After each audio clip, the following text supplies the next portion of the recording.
Nah,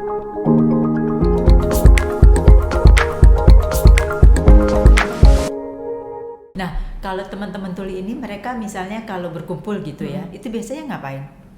Selain chatting gitu ya, sekalian sembari itu ngapain biasanya? Iya, kita ngobrol-ngobrol. Kita biasanya setiap Jumat pulang kantor gitu, mereka nongkrong di daerah Cipete gitu. Kalau untuk Jakarta ya, ya udah kita nongkrong.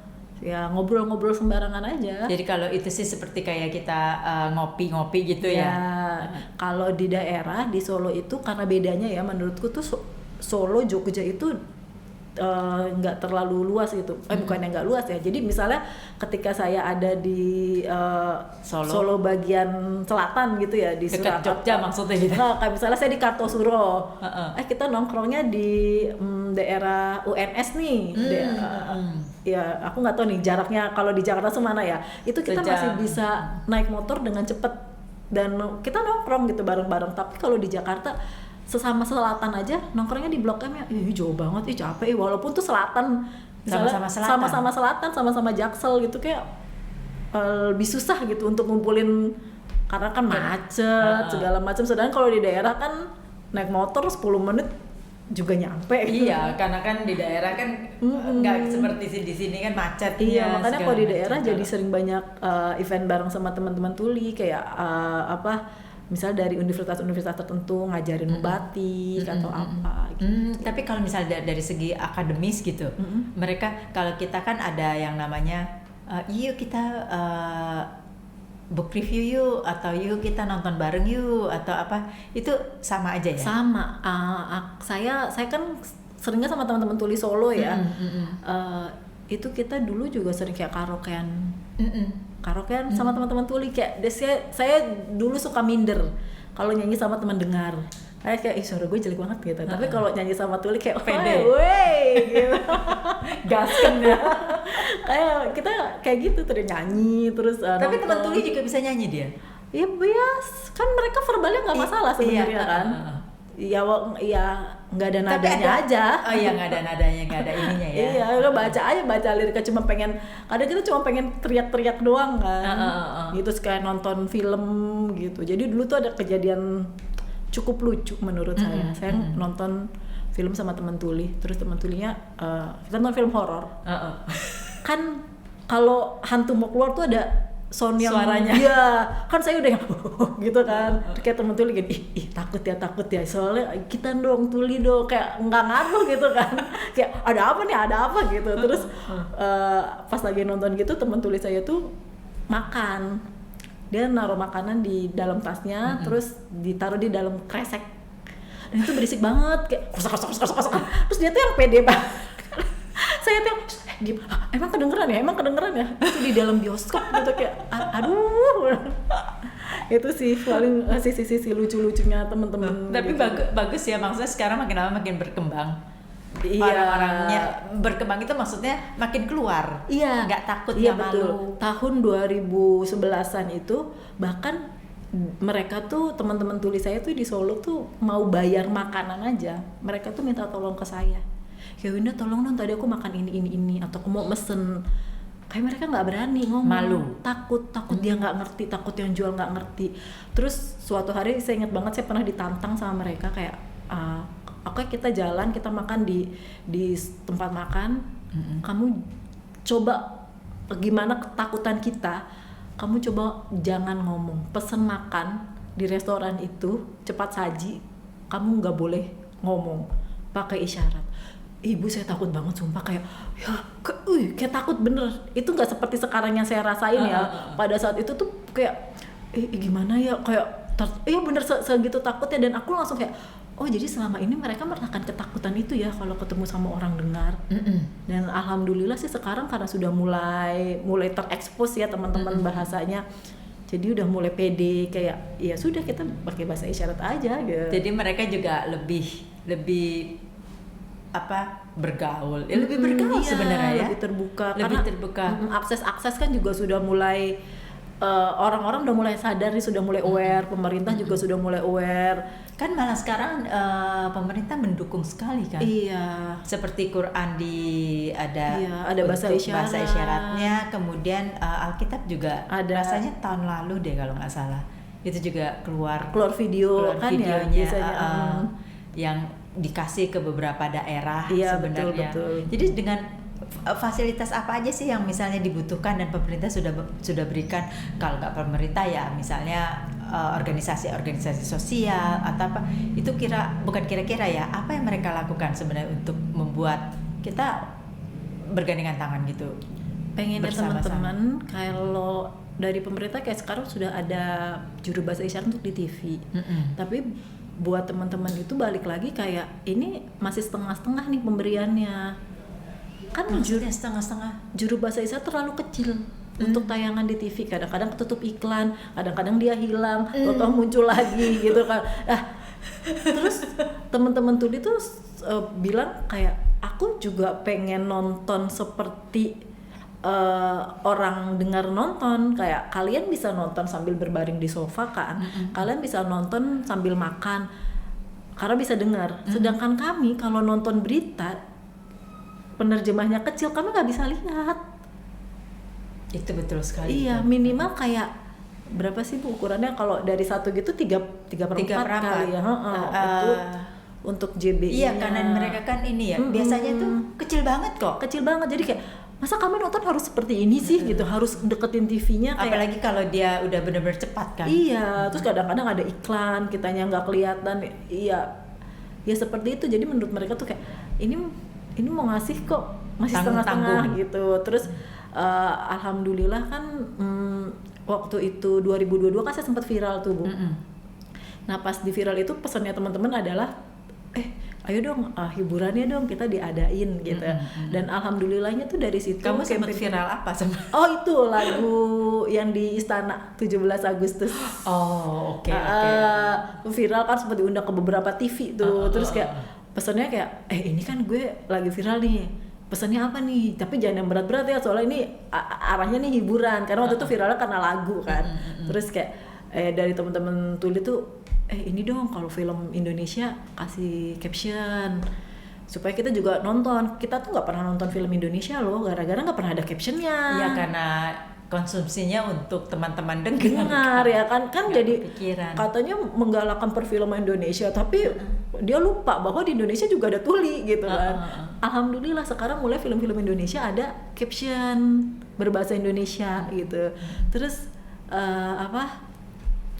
lagu konser, beberapa artis itu sudah mulai aware tentang adanya penonton tuli. Bahkan beberapa kayak promotor atau IO yang mengerjakan itu sudah beberapa kali mengajak. Tapi ya itu kadang masih alhamdulillahnya sudah mulai diajak, tapi ya ada yang setengah, ada yang full gitu. Ada yang masih yang pengennya teman-teman tuli kan kalau bisa nih dari artisnya juga diberitahukan bahwa ini akan ada penerjemahan berbahasa isyarat.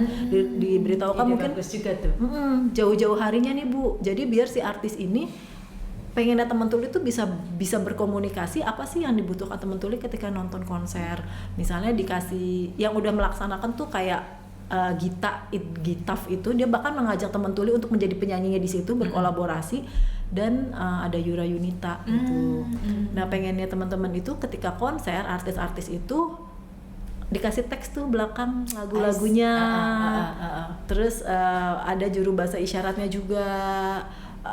Mungkin dikasih layar, nggak sebesar seperti layar artisnya ya, tapi seenggaknya mereka dari jarak tertentu masih bisa lihat ada penerjemahnya gitu. Oh iya bagus sekali tuh. Iya pengen teman-teman tuli gitu. Terus dikasih kalau bisa diberikan spot khusus mungkin kayak teman tuli, ini barisannya nih di depan, ini khusus disabilitas gitu atau apa. Kalaupun enggak apa-apa, tapi yang penting terlihat JBI-nya. Di situ ada tulisannya. Jadi mereka bukannya minta di depan untuk eksklusif atau sebagai VVIP, tapi karena mereka mau melihat. Iya, dan kadang kan kalau di depan itu ada pagar kan. Kalau suara keras, musik keras kan pagarnya itu kadang bisa sampai kayak ada getaran. Mereka tuh sebenarnya pengen ngerasain getaran itu. I see. Oh ini rasa Saya- musiknya gitu. Saya pernah nonton film atau kalau nggak salah dia menyanyi tapi ininya digetarin, jadi dia lepas sepatu, jadi kayak apa cakak gitu nggak pakai apa-apa untuk mendengarkan getaran di ininya. Mungkin kalau ibu pernah lihat tuh di salah satu TV tuh ada namanya apa sih, kayak talenta disabilitas atau apa ya, waktu itu disiarkan di Metro. Itu ada salah satu penari tradisional dan dia tuh tuli. Sampai waktu itu jurinya tuh nanya kayak, kan biasanya kalau tuli tuh ada yang kasih ketukan, kok kamu nggak ada? Pertama dia tuli itu bervariasi, balik lagi ya, dia masih bisa agak sedikit Dia nangkep masih suara. dengar. Sedikit tapi sangat sedikit. Terus yang kedua dia karena dia menari tradisional dia tidak menggunakan alas kaki. Iya, itu getaran. Dia itu. dengerin getaran dari ini panggungnya, panggungnya. iya. Terus kayak iramanya ketukannya sesuai banget. Terus kayak Hebat ya, hebat sih. seperti itu ya. Iya. Tapi kalau misalnya mereka punya satu lagi nih ya yang saya mau tanyain, banyak benar yang saya mau tanya. Tapi di dalam ini komunitas dia punya komunitas tersendiri atau kayak kita kan juga punya komunitas musisi, komunitas dia punya nggak seperti gitu? Ada organisasi resminya, ada organisasi tuli, ada juga komunitas-komunitas yang mereka bangun. Kayak misalnya di Jakarta tuh ada komunitas tuli dewasa yang suka seni musik nih, ada Fantasi Tuli, ada Pop Joy, ada Mantuli untuk teman-teman teater. Nah itu, dan biasanya saya mungkin punya passion di bagian musik dan teatrikal ya, jadi saya kadang suka ikut-ikutan. Main? Enggak sih. Jadi mereka lebih ke kalau dulu iya bantuin main. Waktu di Solo ya kita bahkan sampai bikin pementasan. Tapi mungkin karena di Jakarta ya itu ya, aku ini ya anak rantau nih dari Solo ke Jakarta, jadi kayak masih ya udah aku bantuin, tapi mungkin di balik panggung aja apa yang bisa aku bantu, apa yang misalnya share informasi segala macam gitu. Tapi kalau di Solo karena sering ngumpul ya sama teman-teman Solo tuh kayak bikin pertunjukan yuk. Kayak kemarin 2024 Oktober kebetulan aku diminta salah satu IO untuk sebagai tim kreatif disabilitas, koordinator kreatif disabilitas di IO-nya. Nah di situ aku seneng banget tuh, karena kan kebetulan aku juga suka bikin program-program kegiatan ya. Itu diajakin kayak, ini kalau untuk disabilitas panggungnya gimana ya Mbak, diajak ngobrol kayak gitu, itu aku seneng banget. Ya? Terus kayak nanti ada teman-teman tuli kan yang pentas, ini kalau lampunya disorot ke mereka ganggu nggak, karena mereka harus lihat aku gitu kan ya, seperti itu diajak komunikasi. Dan 100 tuli Ibu Solo Jogja, 100 tuli sekresidenan Surakarta plus Jogja. Kita perform di acara Perparnas yang waktu itu dilihat langsung sama Pak Jokowi dan ya yang menjabat pada saat itu. Dan itu mereka tuh kayak, itu sebuah kebanggaan buat saya dan buat mereka juga. Bahkan ketika selesai teman-teman tuli bilang kayak mereka happy banget karena mereka belum pernah di acara sebesar itu, dan mereka di situ juga dibayar dengan cukup baik gitu. Ya mereka kayak, Winda bayangin loh, kami yang kayak kerja cuman pekerja las, pekerja parkir, bahkan kami ada yang nganggur. Saya hari ini bisa bawa pulang uang segini untuk keluarga saya, dan itu hampir mungkin setengah UMR Solo. Itu kayak, wah. Iya itu kayak betul-betul di appreciate ya. Iya itu kayak senang banget. Nah, mudah-mudahan seterusnya ya. Iya. Nih kalau yang nonton ini nih ya harus ya. Mungkin kalau itu bisa kontak-kontak nih biar saya ajak teman-teman tuli saya. Promotor apa nanti diajaklah teman-teman tuli di sini. Kan bisa juga mempromosikan dirinya sendiri. Iya sih. Gitu kalau ya beberapa aja. Maksudnya boleh. Mereka bisa untuk apa sih yang mereka bisa lakukan bersama. Iya benar, kayak misalnya kayak ada guru, dia tuh guru tuli. Cuman orang kan pasti, tuli jadi guru gimana caranya?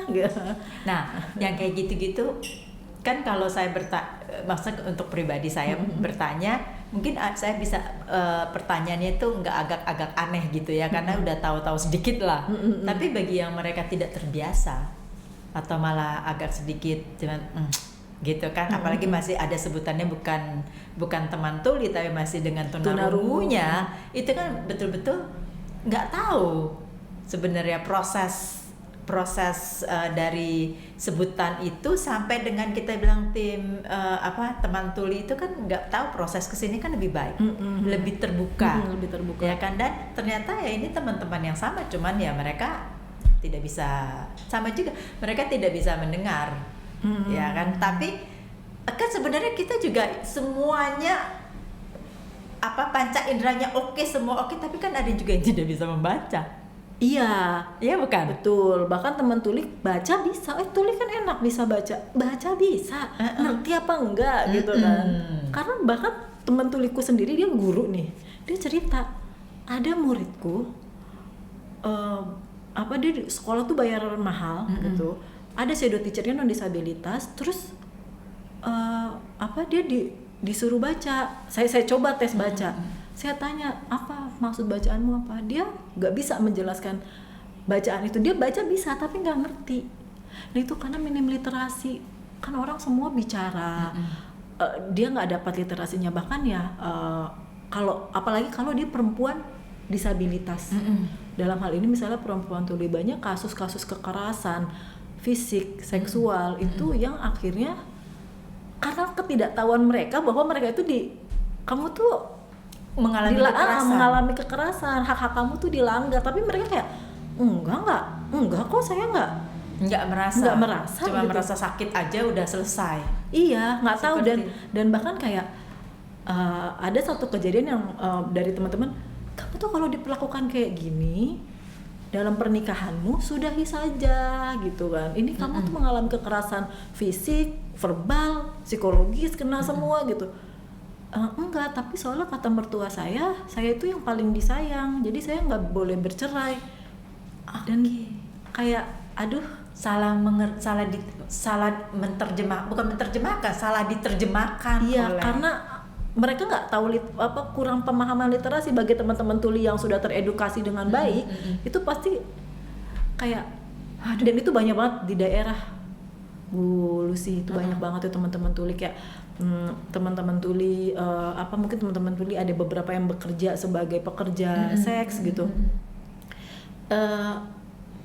Kayak mereka nggak tahu resikonya seperti apa. Terus kalau mereka melakukan pekerjaan ini, mereka harus ngapain? Mereka tahu nggak sebelumnya mereka itu bekerja seperti ini? Terus harganya berapa sih gitu kan? Kadang mereka kayak ya udah, yang penting buat makan saat itu aja. Bukannya saya mengkampanyekan pekerjaan itu ya, cuman kayak ketika kamu memilih hal-hal itu sebagai sebuah pekerjaan, seenggaknya kan kamu tahu keamanan dirimu tuh seperti apa. Tapi mungkin juga itu bukan pilihan karena ketidaktahuan.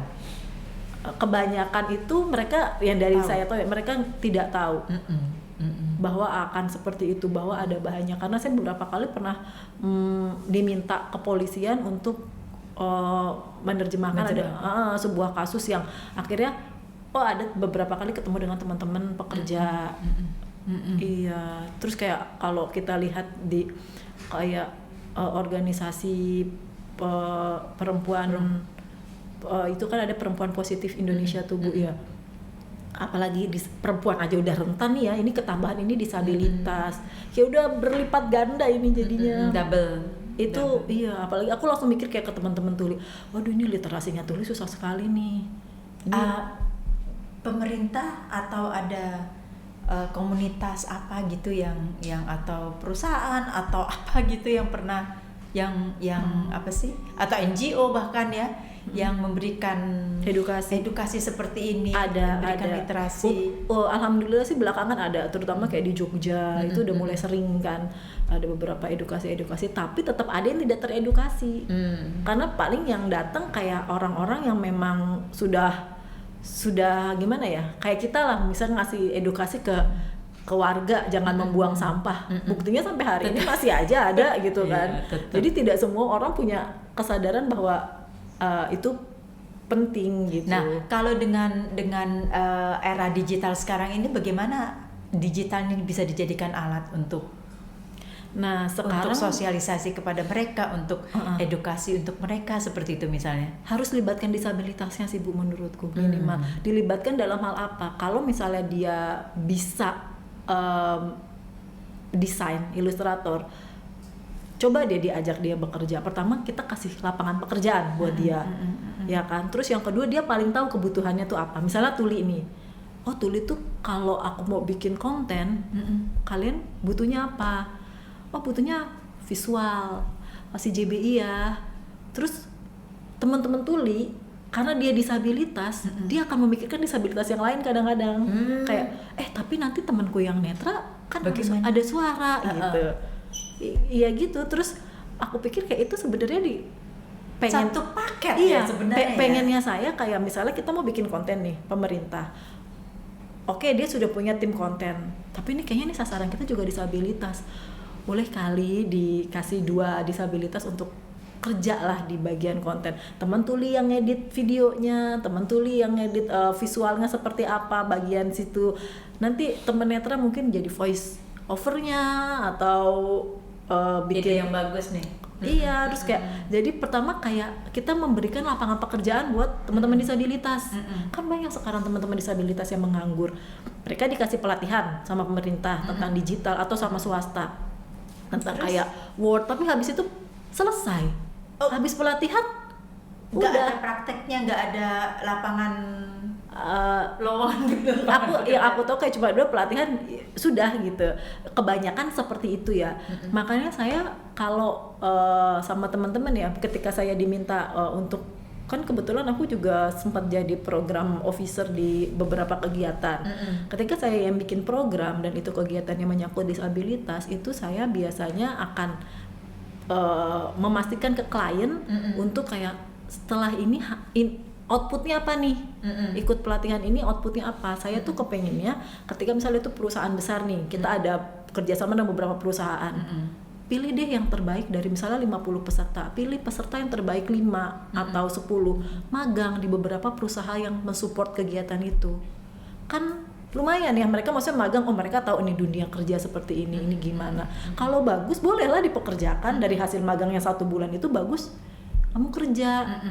Betul. Kan ada outputnya sebenarnya, kan tujuannya itu nggak cuman pelatihan udah selesai. Terus misalnya mau apa, pelatihan UMKM, yang menang yang bagus jangan cuma dikasih modal, dikasih bimbingan, kasih mentor. Kayak ini temen netra nih mau bikin jualannya apa, terus ini nanti packagingnya begini ya, nanti jualin itu harus dibimbing. Makanya tadi saya berpikir kayak bisa kali ya dibikin satu grup yang misalnya dalam satu kelompok UMKM tuh mungkin kayak netra, Tuli, Daksa. Itu kepikiran.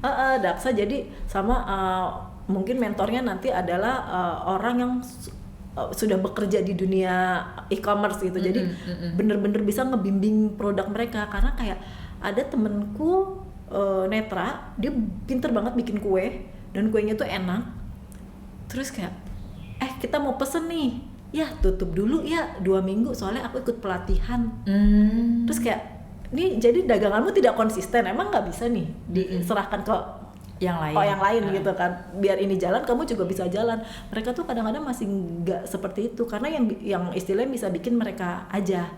Nah tuh kan aku kayak sayang ya, kamu sudah merintis ini, orang sudah tahu, tiba-tiba kamu misalnya dapat pekerjaan baru, ini kamu tinggal, itu bisa orang lain sebenarnya bisa lakukan. Iya, jadi bekerjanya berkelompok. Iya, itu kalau mereka itu lebih ke situ ya. Kalau saya pengennya gitu, kalaupun mereka bekerja bikin sendiri-sendiri, kita kelompokkan aja gitu. Misalnya kayak teman Tuli ini bisa bikin roti, ini bisa bikin kue. Ya udah, ini kalian satu kelompok ya, kita kelompokkan satu, nama bisnisnya ini, kita mentorin, nanti kita bantu pasarin. Sudah ada belum yang seperti itu? Belum, ini kan makan cita-cita saya ya. Ya, tapi itu bagus. Iya, pengennya saya gitu. Apalagi kalau tadi kita dengar maksudnya mereka bisa coba ngedit gitu kan, karena kan tidak ada masalah dengan visual kan. Tapi nanti untuk suara atau apa gantian temen netra. netranya. Ini ada ini kamu kan kan mereka pakai screen reader kan dengerin. Oh ini gini habis itu mereka suarakan kan suaranya teman-teman netra bagus-bagus atau mungkin kasih backsound mereka suruh main musik kan teman-teman netra bisa gitu. Jadi kayak nanti mungkin kalau butuh model ya modelnya bisa temen dengan disabilitas intelektual, disabilitas mental gitu-gitu kan bisa. Dan itu sih yang saya pengen gitu. Terus kalau kayak digital kan aku pikir kayak sayang aja sih Bu. Misalnya pemerintah udah bikin nih pelatihan digital tentang Word, Excel dan lain-lain. Terus kemudian ada lagi bikin materinya hampir-hampir mirip kayak kenapa enggak? Maksudnya kan berapa banyak sih disabilitas yang iya kan kita harusnya berkembang gitu loh. Ya udah ini pelatihannya outputnya apa? Harusnya aku pikir kayak kita mikir outputnya dulu nih. Outputnya apa? Oh, tujuannya cari disabilitas yang usianya usia kerja. Usia kerja sudah lulus kuliah, usia kerja tujuannya outputnya adalah supaya dia bisa magang. Ini kita akan berikan pelatihan apa desain web atau UX gitu kan yang bener-bener itu bisa kepake gitu. Atau gini itu apa mencari misalnya nih ini kan saya kan punya sosial media yang nggak di manage tidak termanage gitu kan. Ini nggak yang harus kerja ke kantor atau bisa di rumah. Jadi bagaimana kita bisa mempekerjakan freelance lah intinya untuk apa namanya social media management. Iya bisa ya kan itu kan tidak perlu suara maksudnya apapun ya mau tuli teman tuli atau netra gitu kan itu kan tidak menjadi masalah nggak jadi masalah. Dia memanajemenin satu apa sih sosial media iya gitu loh. Paling kalau untuk temen tuli ngobrol dulu nih sebelumnya ke teman-teman tulinya biar kita bisa lihat oh dia kalau ngobrol sama dia harusnya seperti ini. Biasanya kalau teman-teman tuli tuh selama ini tuh kerja remote itu pakai contoh Bu. Jadi misalnya dari klien nih, aku mau bikin waktu itu desain dia desain. Aku mau desain untuk kostum yang aku mau bikin itu temanya laut. Terus ini ada ininya gitu. Itu biasanya mereka akan zoom dulu. Nanti kamu gambar ini ya laut ya ini. Kan kalau Zoom itu udah ada ini kan captionnya juga kan ya. Aku mau ini karena bulan ini kita temanya tentang laut kamu tapi terumbu karangnya jangan banyak-banyak ya misalnya atau apa.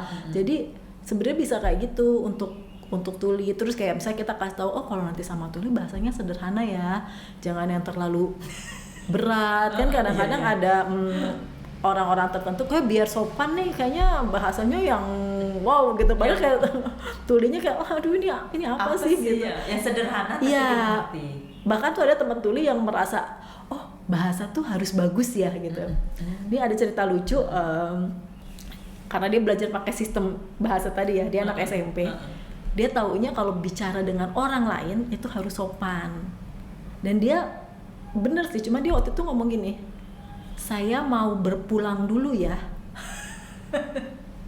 Iya dia pikir semua ditambahkan jadi sopan, tapi kan berpulang kan kita punya makna beda gitu kan. Terus kayak oh iya terus kayak aku cinta deh sama Bu Lucy, aku suka sama Bu Lucy. Wah terus tiba-tiba dia kayak bilang aku bercinta sama Ibu Lucy. Pengen bilang aku tuh cinta sama Ibu Lucy gitu kayak cuman kayak oh biar bagus kali tambahin kali gitu. Oke, jadi iya. Jadi makanya kalau ngomong sama temen tuli kalau bisa nggak usah muter-muter nih kamu mau ngejelasin apa aja. Nanti kamu gambar ini kamu bikin ininya seperti ini yang lebih ke teknis untuk mereka bisa langsung kerja gitu. Nah kalau untuk netra karena literasinya bagus kan denger ya terserah lah gitu. Dan mereka kan tapi mereka perlu alat bantu juga kan. Iya biasanya kita tanya dulu laptopmu aman, misalnya kalau teman-teman netra mah udah otomatis aman lah karena buat keperluan mereka ya screen reader segala macam itu. Oh itu bagus juga tuh. Itu di Jogja Bu ada suami istri, suaminya itu low vision, istri itu pakai kursi roda, dia jualan wingko babat. waktu itu sempat ikut pelatihan yang waktu itu saya pernah pegang tentang UMKM gitu. Cuman gregetnya saya adalah kayak aduh kok mereka masih begitu-begitu aja ya gitu. Kepengennya saya kan karena waktu itu kita belum kurang support ya untuk bisa, padahal nih bagus nih kita ya itu makanya cita-cita saya kalau misalnya ada program yang hadiah, dapat hadiah gitu, hadiahnya adalah yaitu dimentorin, diajarin nih kamu kalau mau jualan seperti apa? Seperti ini, atau mungkin kasih tempat gratis kayak barang-barang kamu bawa ke saya jual di cafe A B C D kan teman-teman intelektual kamu bisa kerja apa? Misalnya kayak teman-teman Down syndrome, autis, kan orang tua juga khawatir kan kayak ini kalau saya meninggal anak saya Down syndrome bagaimana? Tapi sekarang kan banyak kafe-kafe yang sudah melakukan itu. Ini kalau banyak sih enggak ya. sih. Kalau banyak belum, kan di daerah aja nggak ada yang saya tahu. Ya, di Jakarta mungkin satu yang Down syndrome. Iya, yang Down syndrome. Yang tuli ada sunyi, ada beberapa. Terus kemudian juga malah yang senior juga udah mulai ada tuh. Iya, yang di Blok M ya Bu di ya. Blok M itu. Ya cuman kan maksudnya itu hanya di kota. Aku mikir gini, oke, di kota besar mulai tersentuh. Harus ada kan gerakan ya. Yang di Sukoharjo laptop aja nggak punya. Ibu, kami waktu itu mau ngadain pelatihan digital, laptop aja nggak punya mereka. Makanya senengnya ini kebetulan saya juga lagi menerjemahkan acara untuk pelatihan digitalnya dengan Bakti Kominfo itu. Boleh kok pakai HP gitu. Tapi balik lagi mikir, kadang-kadang sinyalnya susah loh untuk di desa gitu. Betul. Terus kayak gimana ya, maksudnya kayak sekarang kita semua serba digital, tapi untuk daerah-daerah tertentu nggak bisa, susah. Dan aku mikir kayak disabilitas itu justru yang paling banyak tidak tersentuh adalah di daerah. Karena kan saya dari Solo ya, maksudnya saya kayak ke Sukoharjo, ke Wonogiri gitu. Justru kalau kota besar seperti Jakarta seperti ini, orang udah mulai aware, udah mulai tahu nih, ini disabilitas. Terus disabilitas juga udah paham, oh aku butuh ini hakku, ini aku kesini. Tapi kalau yang di daerah-daerah gitu mau ke sekolah SLB aja masih jauh banget. Dan mereka lebih banyak yang jadinya tidak sekolah. Iya. Akhirnya kayak cuman sampai SMP berhenti gitu-gitu. Terus juga kayak mau nih kita pelatihan ya digital. Aku nggak punya laptop Mbak. Aku inget banget, saya nggak punya laptop Mbak. Terus saya rumahnya jauh, sedangkan kita misalnya pelatihannya kamu harus datang Mas ke offline. Misalnya ke kota nih, dia rumahnya di Wonogiri, harus datang ke Jogja misalnya. Jauh banget. Terus 1,5 jam. Iya, dan kayak akomodasinya di sana itu transportasinya juga belum sangat mendukung kayak di Jakarta ya, yang gampang gitu. Ya gitu, aku kadang ya jadi kepikiran aja sih kayak. Tapi ini kan kepikiran. Apa yang akan dilakukan ke arah mana nih? Saya kalau saya kadang suka waktu itu kan saya pernah nerjemahin waktu pemilihan 1, 2, 3 presiden itu kan ke 1, kedua, ketiga kan kalau JBI kan. Ya terus sekarang karena yang jadi yang 2 kayak Pak boleh nggak Pak kita bikin acara paling gitu kan. Ya maksudnya kayak kalau nggak boleh ya nggak apa-apa gitu kan. Maksudnya kayak Pak ini dong ada teman-teman tuli nih di daerah, kita bisa loh Pak bikin acara ini, terserah deh bapaknya, misalnya entar nanti dia mau bikin tim sendiri. Cuman ya saya pengennya ada kegiatan buat disabilitas dan kegiatan itu bener-bener outputnya, kalau saya mikirnya adalah outputnya mereka bisa bekerja, karena itu mereka harus, maksudnya gimana ya, itu kan mandiri. Iya harus mandiri, mereka punya uang, punya penghidupan.